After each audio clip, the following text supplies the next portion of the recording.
세상 곳곳의 소식들 당일 배송으로 전해드리는 밤참 뉴스 시간. 오늘도 이영경 뉴스캐스터와 함께하겠습니다. 안녕하세요. 네, 안녕하세요. 네, 오늘은 3.1절을 맞아 특집으로 준비하셨네요. 네, 이 일제 압박의 한거에서 전 세계에 우리 민족의 자주 독립을 선언했고 온 민족의 총 걸기 위해서 평화적인 시위를 보인 날이기도 하고요. 예. 제가 이제 자라면서 역사학자분들을 가끔 만나서 말씀을 들을 때가 있잖아요. 네. 그러다 보면 그냥 뭐 시작하시면서 유관순 열사 말씀도 하셨지만 우리가 알고 있는 것보다 훨씬 더 대단한 일이었다는 걸 뒤늦게서 배우는 것 같아요. 그래서 맞습니다. 저는 예. 이게 이렇게 대단한 일이었구나. 그냥 만세를 불렀다로 알고 있었는데 그 앞 전후 맥락을 보면 정말 놀라운 일이었다는 걸 정말 뼈저리게 느끼게 되더라고요. 우리나라 의병이나 아니면 예. 당시 민중에 대해서 일제가 아주 징글징글하다고 할 정도로 네, 그렇게 그러니까요. 조항이 거셌다고 그러잖아요. 예. 네. 그리고 또 하나는 사실 이제 그 전에 여러 가지 애국하는 활동들 그리고 일제 항거하는 활동들은 이 계층이 나누어져 있었다는 겁니다. 그러니까 양반은 양반대로 또 아까 말씀하신 것처럼 또 일반 그 국민들은 국민들대로의 움직임이 있었다면 이 이후에는 양반이 아닌 사람들이 아무 의미가 없다. 함께 협력해서 이 항일 운동을 할 수 있다라고 하는 것으로 나아가는 정말 놀라운 일이었더라고요. 근데 우리가 나라를 뺏기기 전에도요. 뭐 정치인은 우리가 굉장히 무기력하게 나라가 뺏긴 것처럼 이렇게 얘기하지만 이미 그 전에도 엄청나게 네. 많은 의병들이 있었고요. 있었잖아요. 그 의병들이 결국 나라를 뺏기고 난 다음에는 만주로 넘어가서 만주에서 독립운동을 펼치기도 하고 그랬었잖아요. 네. 그러니까 우리가 그런 것들을 제대로 못 배운 거 아닌가 이런 생각들을 하게 돼요. 제가 공부를 덜 했나? 학교 다닐 때 너무 딴짓을 많이 했다라는 생각을 제가 한참을 했었답니다. 너무 지나치게 입시 공부만 했나 이런 생각도 예, 하게 그쵸. 되고요. 예. 근데 3.1절 그러면 여성 독립운동가 하면 당연히 유관순 열사를 네. 떠올릴 것 같은데요. 근데 유관순 열사 외에도 다른 여성 독립운동가가 굉장히 많았잖아요. 사실은 이게 그 영화의 영향도 좀 크지 않나라는 생각이 드는데 네. 암살이 나오기 전까지 실제로 굉장히 많이 활동했던 여성 독립운동가들이 많았습니다만 우리가 아는 이름은 유관순 열사 한 번뿐이었던 맞아요. 적도 있었습니다. 예. 3.1운동으로 널리 알려진 유관순 열사 외에도 수많은 여성 독립운동가들이 그 시절에 조국의 독립을 위해서 노력했고 지금은 단 한 명의 여성 독립운동가가 생존해 계시는데요. 작년 3월 기준으로 봤을 때 여성의 독립유공자는 567분입니다. 유일한 생존 여성 독립운동가인 오희옥 지사가 97이세요. 예. 97세의 나이로 지금은 병마와 싸우고 계신데요. 이 오희옥 지사의 경우에는 할아버지 때부터 3대가 독립운동에 투신한 독립운동 가족의 일환입니다. 14살에 중국에서 한국 광복궁의 전신인 한국광복진선 청년전지공작대 입대를 해서 네. 대단하신 것 같아요. 일제를 대상으로 정보를 수집하고 군사를 모집하고 사병 탈출에 기여했고요. 한국 광복군에 돼서는 첩보와 문화 활동을 담당하셨다고 합니다. 그리고 사실 이렇게 부르는 게 과연 안중근 의사의 어머니이신 조마리아 여사는 네. 굉장히 활발한 독립운동을 했던 독립운동가이잖아요. 사방 은금 폐지 부인회에서 은폐물을 헌납을 하고 주의를 독려를 하기도 했고 예. 또 실제로 임시정부의 경제 후원의 활동에 매진하기도 하셨습니다. 중국 상하이에서. 그리고 1919년에 동경에서 유학 중에 3.1운동에 앞서 있었던 28 독립선언에 참여를 했고 네. 비밀리에 선언서 수십 장을 갖고 귀국을 해서 3.1운동을 준비했고 나흘 뒤에 3월 5일에 체포가 돼서 고문을 당했고 추록 후에도 대한애국부인회 회장이 돼서 부인회 조직 개편을 통해서 군자금을 조달한 역할을 했습니다. 그리고 이 검거 시기에 체포가 돼서 갖은 고문을 당했고요. 병보석으로 나와서 상하이에 망명을 했고 그 이후에도 미국으로 건너가 독립운동을 하셨고 13년 만에 귀국해서 여성 종교교육을 펼치다가 끝내는 해방을 보지 못하고 돌아가셨어요. 이게 정말 대단하신 분이에요. 진짜 대단하시지 네. 않습니까? 네. 저는 이제 일본에서 유학을 했다라고 하는 게 어떤 의미인지를 정확하게 잘 몰랐어요. 공부를 잘하셔서 공부를 하러 가셨나? 이렇게 생각했었는데 네. 그 당시에 일본에서 공부를 할 정도면 대한민국 초일 엘리트라는 거예요. 그렇죠. 심지어 여성이시잖아요. 예. 그런데 그 시기에 일본 동경에서 유학 중에 그 모든 걸 다 버리고 이렇게 애국 운동과 이 그 항일 운동에 투신하셨다는 게 굉장히 놀라운 일이었고요. 그 의열단장 김원봉 선생님의 아내로 의열단 활동을 하던 박차정 여사의 경우에는 1932년에 의열단 계열의 조선혁명군사정치간부학교에서 제1기 여자부 교관을 역임을 했고요.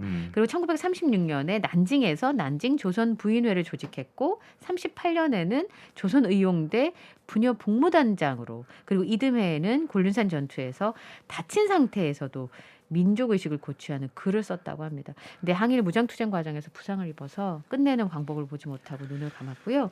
그리고 정정화 지사의 경우에는 한국혁명여성동맹을 조직을 하고 대한애국부인의 재건에 참여를 했습니다. 그리고 미주에 있는 한국 여성단체들과 연락을 통해서 임시징부 지원을 하는 그런 역할을 했다고 합니다. 그리고 이 경북 안동에서 태어나서 만세운동과 3.1운동에 참여했다가 체포됐던 김낙 지사의 경우에는 일제히 고문으로 실명을 했고요. 만세운동에 나섰을 당시 나이가 58이었어요. 아, 네. 예, 그리고 안경신 지사의 경우에는 1919년 7월에 미국 국회의원 동양시찰단의 한국 방문을 기회라고 생각을 하고, 제가 너무 놀란 게 안주읍에서 일본인 경찰을 사살했습니다. 네. 그리고 심지어는 임신부의 몸으로 평안남도 경찰부가 있는 도청 청사에 폭탄을 던졌어요. 21년에 체포가 돼서 10년형을 선고받았습니다. 이외에도 굉장히 많은 여성 독립투사들이 있습니다.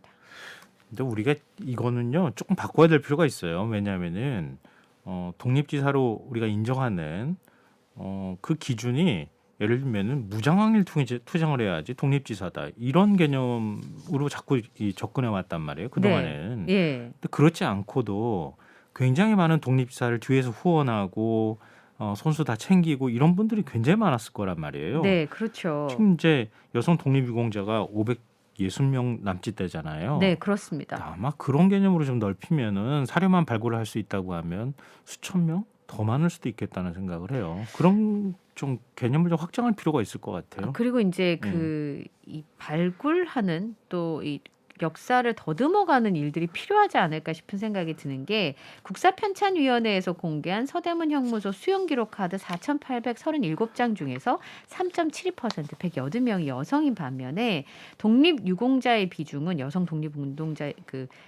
독립유공자의 비중은 2017년까지 1.38%예요. 그러면 기록이 있는 여성운동가 2명 중에 1명은 유공자 인정조차 받지를 못했다라고 맞아요. 하는 겁니다. 네. 2022년 3월에 그게 조금 비율이 상승해서 3.28%로 조금 오른 상황이었는데, 저희가 나눴던 것처럼 여성 독립운동가 하면 유관순 열사만 아는 경우가 굉장히 많습니다. 학생이나 노동자, 기생 혹은 독립운동가의 아내로 독립을 위해서 노력했던 다양한 분야의 여성들의 공적을 알리는 노력이 필요한데, 우선은 선정 비율이 낮은 건 아까 말씀하신 그 기준의 문제들도 있습니다. 네. 국가보훈처의 서훈 기준이 수용 3달 이상, 독립유공자 선정이 수용 그 생활을 기준으로 하고 있는 점도 걸림돌이 되는 게, 여성 독립운동가의 대부분 학생이었기 때문에 수용 생활을 하지 않았거나 했다 하더라도 이 기준에 미달되는 3달 미만인 경우가 많다고 네. 합니다. 그리고 독립운동사의 정리가 남성을 중심으로 정리가 맞아요. 되면서 네. 여성 주체들이 잊히거나 배제된 것도 이 독립 여성 운동가들이 묻힌 배경이라고 할 수 있겠습니다. 그래서 종전에는 아까 말씀하신 것처럼 옥고를 3달 이상 치러야 독립유공자로 포상을 했는데, 요거를 완화해서 독립운동을 한 사실이 확인되면 3달 이하로 옥고를 치른 독립운동가들도 포상을 받게 됐습니다. 그래서 그동안 소외됐던 여성 독립운동가를 발굴하는 성과를 낳기도 했었는데요. 실제로 그 당시의 상황이 여성이 전면에 나서서 무엇을 할 수 있는 분위기는 그쵸. 아니었던 것으로 네. 짐작이 되거든요. 그러다 보면 그 상황에서 실질적인 역할을 했던 여성 독립운동가들의 이 활동에 대해서 우리가 기억하고 그 부분을 앞으로도 기록에 남기는 건 정말 필요한 일이라고 생각합니다. 굉장히 좋은 말씀을 해주셨는데요. 사실 그러니까 3.1 운동, 3.1 독립 만세 운동이라고 해야 되겠죠. 네. 104주년을 맞게 되잖아요. 네. 100년이 지났는데 아직도 사료를 발굴 못하고 네. 많은 분들을 우리가 잘 모르고 있다는 사실 자체가 우리가 좀 부끄러워야 되지 부끄러운 않을까. 일이잖아요. 그렇죠. 그러니까 역사를 다시 평가하는 작업을 제대로 못했던 거 아닌가 그런 네. 생각을 하게 돼요.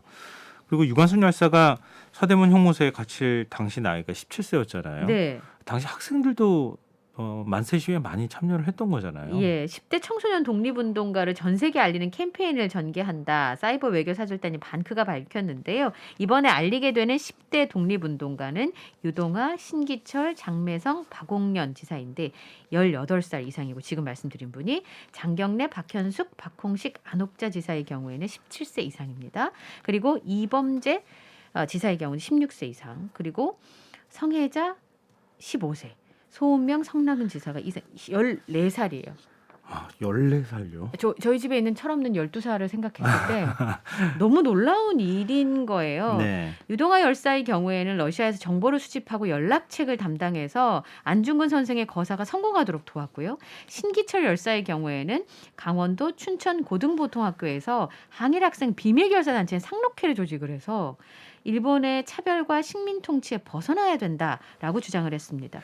그리고 장매선, 박홍련, 장경래, 박현숙 열사는 광주여자 고등보통학교 재학 당시에 항일 비밀 결사 조직인 소녀회를 만들어서 일제 침략을 비판하고 여성과 민중해방을 주창했습니다. 그리고 박홍식, 안옥자, 이범재, 성혜자, 소은명, 성낙은 열사의 경우에는 3.1운동이 시작되면서 대한독립 만세를 외쳤던 열사들입니다. 그래서 이 독립운동가, 그 10대 독립운동가들을 소개하는 한국어 영어 사이트를 만들어서 네. 이제 제작을 하고요. 그다음에 디지털 포스터도 만들어서 SNS를 통해서 확산할 계획이라고 합니다. 세계 한류 팬의 1억 5천만 명의 대부분이 10대라는 점을 고려해서 100년 전에 한국에서는 같은 또래가 독립을 위해 싸웠다. 굉장히 의미 있는 일이잖아요. 그런 장을 그럼요. 마련했다고 설명을 했습니다. 외국 사람들이 보기에도 정말 대단하다 이렇게 생각할 그럼요. 거예요. 예. 네. 근데 그러면은 14세 말씀도 하셨지만 최고령 독립운동가는 누구로 기록되고 있습니까? 저는 이거 이번에 이 방송을 준비하면서 보면서 환갑을 넘긴 노투사가 있었습니다. 네. 어쩌면 지금 알려져 있는 더 최고령 독립투사도 계실 수도 있습니다만 네. 최고령 독립투사일 수 있는 분은 강우규 의사이십니다. 이분이 원래 한의학을 배워서 환자를 치료하기도 하고 개화사상에 힘입어서 기독교 장로회에 들기도 했는데요. 나중에 이제 독립운동가이신 이동희 선생의 영향을 받고 사립학교와 교회를 만들어서 학생들한테 새로운 학문을 가르치고 그다음에 민족의식을 가르치기도 한 것으로 유명합니다. 조선의 국권이 일제로 넘어간 이후에 눈에 들어오는 것이 모두 보고 싶지 않은 사람, 보고 싶지 않은 물건이다라고 하면서 북간도로 넘어가셨어요. 그리고 1915년에는 길림성 요하현에서 독립운동 기지로 이 쓰는 신흥촌을 건설하고 광동중학과 교회를 세워서 교육 사업에 몰두했던 것으로 전해지고 있습니다. 그런데 제가 가장 놀랐던 거는 1919년에 9월 2일 3대 조선 총독이었던 사이토 조선 총독이 부임하던 네네. 지금 서울역에서 폭탄을 던졌는데 총독의 폭살에 실패하고 수행원과 경찰을 포함해서 30여 명을 중경상을 입혔습니다. 근데 이게 10월 7일자에 신문에 대서특필이 됐어요. 날짜와 좀 차이가 있습니다만 그런데 너무 놀란 건 저처럼 예. 그 폭탄을 던진 사람이 열혈 청년이 아니라 환갑을 넘긴 65세 노인이었다는 사실입니다. 요즘은 60세 하면 뭐 중년이라고 부르잖아요. 네, 그렇죠. 근데 그 당시에 60세라면 40세만 넘어도 이미 우리가 환갑을 지냈던 시절이 있었잖아요. 요즘은 그러니까요. 뭐 환갑이라고 하는 개념이 많이 희석돼 있지만 심지어 그때는 환갑을 넘겨 사시는 분도 드물던 네. 시절이었는데 한국인 평균 수명이 42.6세였다고 합니다. 그럼 65세면 정말 노인이신 거예요. 네. 그 당시 기준으로 봤을 때. 그런데 매일신보에 강의구 의사의 사진이 실렸는데 하얀 두루마기 차림에 머리카락과 수염이 모두 흰색인 전형적인 노인이 폭탄을 들고 독립투쟁을 했다. 이게 얼마나 많은 사람들을 놀라게 했겠습니까? 일제의 간담을 서늘하게 했고 조선 민중들에게는 독립투쟁의 정당성과 희망을 안겨줬습니다. 그 말씀만 들어도 가슴이 저릿저릿한 느낌이 그러니까요. 오는데요. 네. 네. 지금 여러분께서는 KBS 1라디오 김승환의 시사회와 함께하고 계십니다. 밤참뉴스 3.1절 특집으로 자주독립을 위해 애쓴 독립운동가들을 살펴보고 있는데요.